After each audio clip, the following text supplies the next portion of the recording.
வணக்கம். அறிவுனா என்னங்க? சும்மா நெறைய விஷயங்கள தெரிஞ்சு வச்சிருக்கிறது மட்டும்தானா? இல்ல அதுக்கும் மேல அதுல ஆழமான அர்த்தம் ஏதாவது இருக்கா? வாங்க, இன்னைக்கு நம்ம அறிவோட உண்மையான அர்த்தத்த தேடி ஒரு சின்ன பயணம் போகலாம்.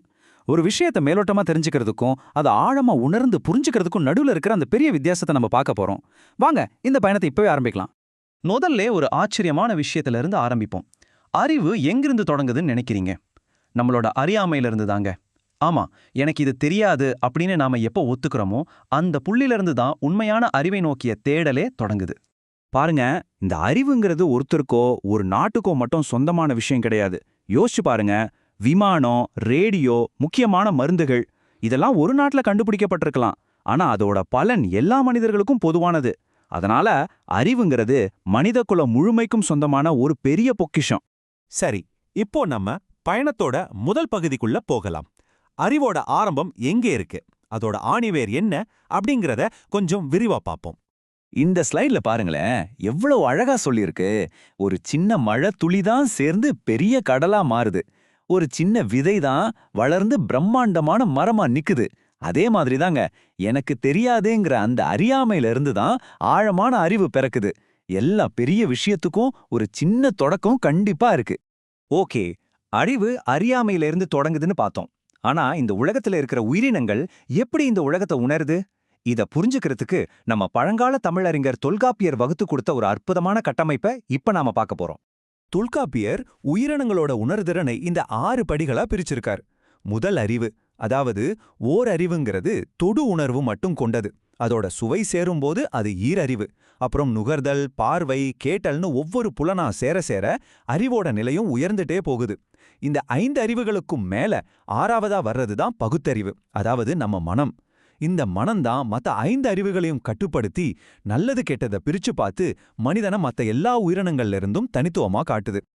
இப்போ இந்த உலகத்தை நாம பார்க்கறதுக்கான நம்மளோட ஜன்னல்கள், அதாவது நம்ம ஐம்புலன்களை பத்தி வேகமா ஒரு பார்வை பார்க்கலாம். நாம எப்படி இந்த உலகத்தை உணர்றோங்கிறத பத்தின சில ஆச்சரியமான உண்மைகள் உங்களுக்காக காத்திருக்கு. என்ன ஒரு ஆச்சரியமான தகவல் பாருங்க. நாம கத்துக்கிற விஷயங்கள்ல கிட்டத்தட்ட 80% நம்ம கண்கள் வழியா தான் நம்ம மூளைக்குள்ள போகுதாம். பார்வைங்கிறது ஒரு மனிதனோட கற்றல்ல எவ்வளவு பெரிய பங்கு வகிக்குதுன்னு இதிலிருந்தே நம்ம புரிஞ்சுக்கலாம். இதுல ஒரு சுவாரஸ்யமான விஷயம் என்னன்னா, ஆண்களுக்கும் பெண்களுக்கும் பார்வையில ஒரு சின்ன பரிணாம வித்தியாசம் இருக்கு. ஆண்களோட பார்வை ஒரு பைனாக்குலர் மாதிரி, நேர்கோட்ல ஒரு விஷயத்த மட்டும் கூர்மையா கவனிக்கிற மாதிரி இருக்கும். இது வேட்டையாடுற பழக்கத்தால வந்தது. ஆனா பெண்களோட பார்வை பரந்ததா, பக்கவாட்ல நடக்கிறதையும் சேர்த்து கவனிக்கிற மாதிரி இருக்கும். இது பழங்காலத்துல அவங்க பழங்கள் சேகரிக்கும் போதும் சுத்தி நடக்கிற ஆபத்துகளை கவனிக்கவும் உதவியா இருந்திருக்கு. இப்போ அடுத்த புலனுக்கு வருவோம், நுகர்தல். ஒரு விஷயத்த நாம நுகர்றதை விட ஒரு நாயோட மோப்ப சக்தி 40 மடங்கு அதிகம். யோசிச்சு பாருங்க, இது என்ன காட்டுதுன்னா சில புலன்கள்ல மத்த உயிரினங்கள் நம்மளை விட எவ்வளோ சிறந்து விளங்குதுன்னு தான். சுவைங்கிற உணர்வு கலாச்சாரத்தால எப்படியெல்லாம் மாறுதுங்கிறதுக்கு இது ஒரு சூப்பரான உதாரணம்.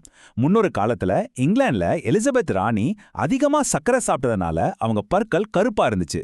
ஆனா அதுவே ஒரு அந்தஸ்துக்கான அடையாளமா மாறி மத்த பெண்களும் காவலானே தங்களோட பற்களுக்கு கருப்பு சாயம் பூசிக்கிட்டாங்களாம். பாருங்க, சுவையும் அழகும் கூட காலத்துக்கும் இடத்துக்கும் ஏத்த மாதிரி மாறுது. கடைசியா கேட்கும் திறன். இந்த வரைபடத்தை பாருங்க. ஒரு குழந்தையால 30,000 ஹெர்ட்ஸ் வரைக்கும் கூட கேட்க முடியும். ஆனா நமக்கு வயசாக ஆக இந்த திறன் படிப்படியா குறைஞ்சு 60 வயசுக்கு மேல வெறும் 12,000 ஹெர்ட்ஸா குறைஞ்சிடுது. இது இயற்கையா நடக்கிற ஒரு மாற்றம்தான். சரி, ஐம்புலன்கள் மூலமா எப்படி தகவல்களை சேகரிக்கிறோன்னு பார்த்தோம். ஆனா ஒரு விஷயத்த வெறுமனே தெரிஞ்சுக்கிறதுக்கும் உண்மையாவே அதை புரிஞ்சுக்கிறதுக்கும் என்ன வித்தியாசம்? வாங்க அதை இப்ப கொஞ்சம் ஆழமா பார்க்கலாம். அறிதல்ல 3 முக்கியமான நிலைகள் இருக்கு. முதல் நிலை தெரிந்தது. இது ரொம்ப மேலோட்டமானது. ஒரு புத்தகத்தோட தலைப்பு தெரியும், ஆனா உள்ள என்ன கதை இருக்குன்னு தெரியாது, அது மாதிரி. இரண்டாவது நிலை அறிந்தது. இது கொஞ்சம் ஆழமான புரிதல். புத்தகத்தோட உள்ளடக்கத்தை படிச்சு புரிஞ்சுக்கிட்டு மத்த விஷயங்களோட தொடர்பு படுத்தி பார்க்கறது. ஆனா மூன்றாவது நிலை தான் உச்சம், அது புரிந்தது. அதாவது அந்த அறிவை பயன்படுத்தி நிஜ வாழ்க்கையில ஒரு பிரச்சனையை தீர்க்கிறது, மத்தவங்களுக்கு நன்மை செய்யறது. இந்த ஸ்லைடு ஞானத்தை நோக்கிய பாதையை ரொம்ப அழகா காட்டுது. முதல்ல இருக்கிறது வெறும் புள்ளி விவரங்கள், அதாவது டேட்டா. அதை நாம ஒழுங்குபடுத்தும் போது அது தகவலா, அதாவது இன்ஃபர்மேஷனா மாறுது. அந்த தகவலை ஆராய்ந்து அதுக்குள்ள இருக்கிற தொடர்புகளை புரிஞ்சுக்கும் போது அது அறிவா, அதாவது நாலேஜா மாறுது. கடைசியா அந்த அறிவை நல்லதுக்காகவும் மனித வாழ்க்கையை மேம்படுத்தவும் பயன்படுத்தும் போதுதான் அது ஞானமா, அதாவது விஸ்டமா மாறுது. இதுதான் அறிவோட இறுதி இலக்கு. நம்ம பயணத்தோட நிறைவு பகுதிக்கு வந்தாச்சு. அறிவை எப்படி சரியா பயன்படுத்தணுங்கிற வழிகாட்டுதலுக்காக நம்ம காலத்தால் அழியாத ஞானியான திருவள்ளுவர் பக்கம் திரும்புறோம். வள்ளுவர் சொல்ற முதல் விஷயம் என்னன்னா, அறிவுங்கிறது ஒரு பாதுகாப்பு கவசம். அது நமக்கு வரப்போற ஒரு தீங்குல இருந்து நம்மள பாதுகாக்கிற ஒரு சக்தி வாய்ந்த ஆயுதம்.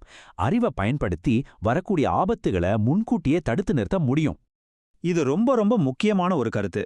ஒரு விஷயத்தை யார் சொன்னாலும் சரி, அவங்க நமக்கு பிடிச்சவங்களா இருக்கலாம், பிடிக்காதவங்களா இருக்கலாம், பெரிய ஆளா இருக்கலாம். ஆனா அவங்க சொன்னதை அப்படியே ஏத்துக்காம அதுல இருக்கிற உண்மை என்னன்னு ஆராய்ந்து கண்டுபிடிக்கிறதான் உண்மையான அறிவு. ஒருத்தரோட அறிவுக்கு உண்மையான சோதனை எது தெரியுமா? ரொம்ப சிக்கலான விஷயங்களை கூட மத்தவங்களுக்கு புரியற மாதிரி எளிமையா சொல்றது ஒண்ணு. இன்னொன்னு, மத்தவங்க சொல்றதுல இருக்கிற நுட்பமான உள்ளர்த்தத்தை சரியா புரிஞ்சுக்கிறது. இது ரெண்டும் இருந்தா அதுதான் உண்மையான அறிவு.